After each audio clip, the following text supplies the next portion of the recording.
समाज के युवक सत्यम त्रिवेदी पर एक बार दो बार नहीं 25-25 बार जूते से वार किया गया, प्राण घातक हमला किया गया, लेकिन उसके बावजूद भी 4 महीने बीत गए, कार्रवाई नहीं हुई।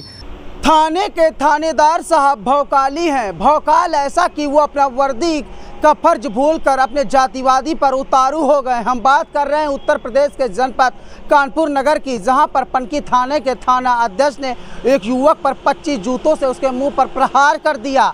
मामला यहीं नहीं रुका, उस युवक ने सोशल मीडिया पर अपना वीडियो वायरल कर आपबीती बताई और बताया कि किस तरह हमारे उत्तर प्रदेश के कानपुर की पुलिस ने उसके साथ मित्र पुलिस वाला व्यवहार किया है। मामला अब जातिवाद पर आ गया। ब्राह्मण नेता भी ऐसे थानेदार के खिलाफ कार्रवाई की मांग करने लगे, लेकिन नगर के अधिकारी पुलिस विभाग के आश्वासन दे रहे हैं कि जाँच कराकर उचित कार्रवाई की जाएगी।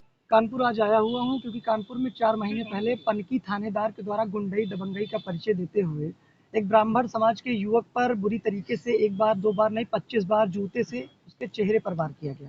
लगातार कार्रवाई की बात की गई, लेकिन झूठा आश्वासन दिया गया। एसीपी साहब से भी बातचीत की गई, लेकिन उसके बाद भी झूठा आश्वासन मिला। हमने पूरी तरह से कोऑपरेट करने की कोशिश की, लेकिन जब लगा कि मामला अब नहीं बनेगा तो आज मैं आया हूँ।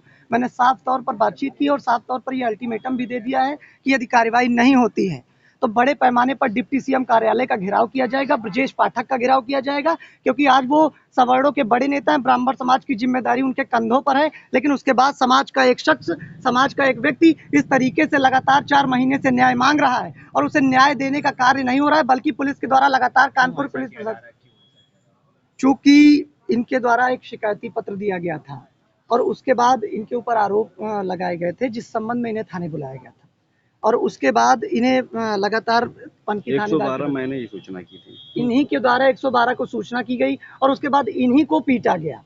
पनकी थानेदार पर कार्रवाई की बात कही गई, लेकिन सक्षम अधिकारियों के द्वारा लगातार झूठ बोला जा रहा है।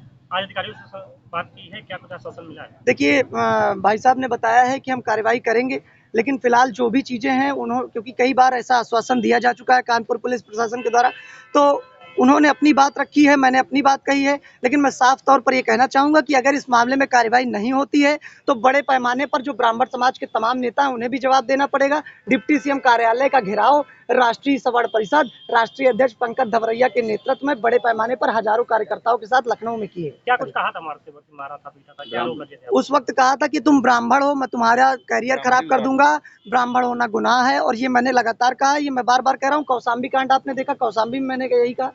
तो ब्राह्मण होना उत्तर प्रदेश में सबसे बड़ा गुनाह हो गया और ब्राह्मण होने की, सवर्ण होने की सजा इन्हें मिली है। इन्हें बुरी तरह से पीटा गया है और वो थानेदार खुलेआम घूम रहे हैं और लगातार इन पर जबरन मुकदमे लिखने की धमकी दे रहे हैं, लगातार इन पर दबाव बनाए जा रहे हैं। हम यही चाहते हैं कि इस मामले में तत्काल कार्रवाई हो और अगर थानेदार पर कार्रवाई नहीं होती है तो बड़े पैमाने का आंदोलन कानपुर जनपद में भी होगा और डिप्टी सीएम ब्रजेश पाठक के कार्यालय का घेराव भी बड़े पैमाने पर किया जाएगा, जिसका पूरा जिम्मा कानपुर पुलिस प्रशासन को होगा। ऐसे में एक सवाल और उठता है कि इटावा का कांड अभी शांति नहीं हुआ था कि एक बार फिर से ये पनकी थाने का मामला सामने आ गया, जहां पर भौकाली कोतवाल ने ऐसा भौकाल दिखाया कि एक युवक के मुंह पर 25 जूतों से प्रहार कर दिया। मामला ये कि बगल में एक भैया पड़ोसी की मेरा नाली का विवाद हुआ था 25/4/2025 को। 25/4/2025 को मेरा विवाद हुआ। 112 की मैंने सूचना की, थाने गए दोनों लोग।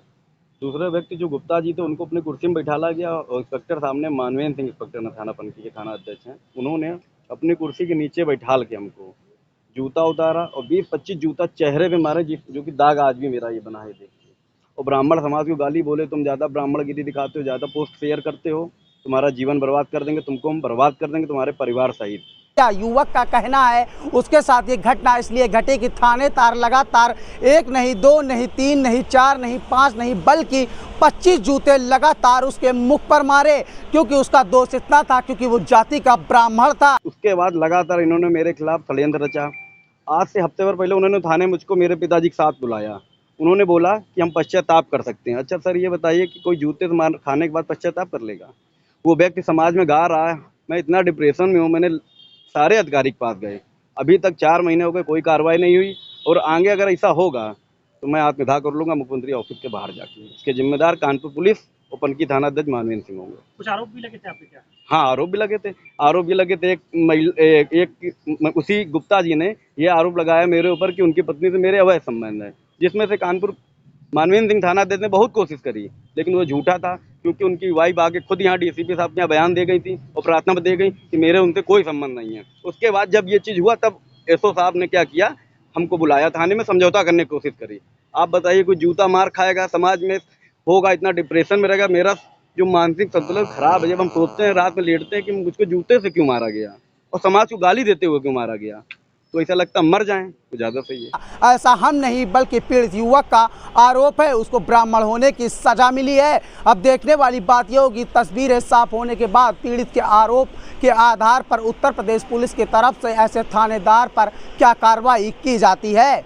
कानपुर से हिमांशु शर्मा, नेशन नाउ समाचार, उत्तर प्रदेश।